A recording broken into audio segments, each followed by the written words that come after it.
Lenny Dykstra, your interview with him got a lot of play, and TMZ decided to go out and get 4 of the top umpires who worked in the majors during that period for their reaction to your interview. Oh, cool. Yeah, it's interesting. They all say it's BS.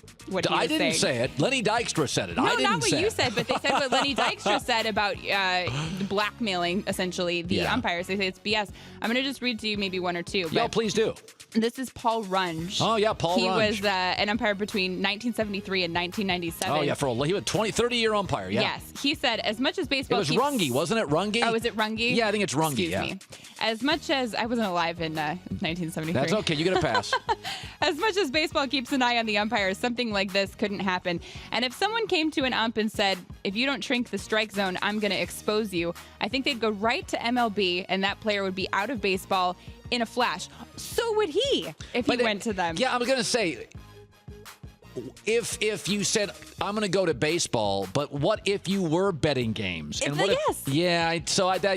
I think that's easy to say. Yeah, okay, give me another one. Okay, let's go with Larry Barnett. I don't remember him. Umpire between 1969 and 1999. Okay. He says, it's the stupidest thing I've ever heard. He should have saved the money. He probably could have used it now. I was in professional baseball for a long time, and I never heard of something so stupid.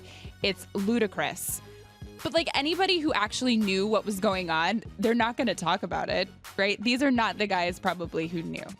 Don't you think? I don't know. I mean, I don't know if I believe Lenny Dykstra. I've said before, really? I don't know if I do. I got nothing against the guy. He's odd. He's lived the private jet to the toilet, the penthouse to the outhouse.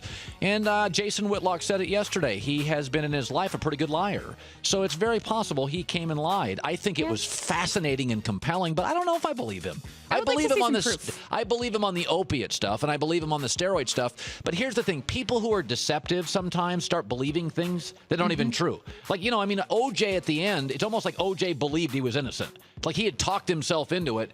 I think Lenny Dykstra says things that he has in his life embellished, and he may just believe them to be true. I don't think, I thought about this the last couple of days.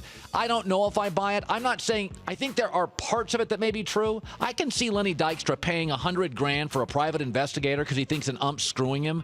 I don't know if he paid $500,000 and did it to a lot of guys. Like one specific ump, if he thought a guy was really after him, I can see a guy doing that. Lenny's wired differently. You think the interview was odd. You should talk to him like I did before and after. I know. Yeah. I saw some of it.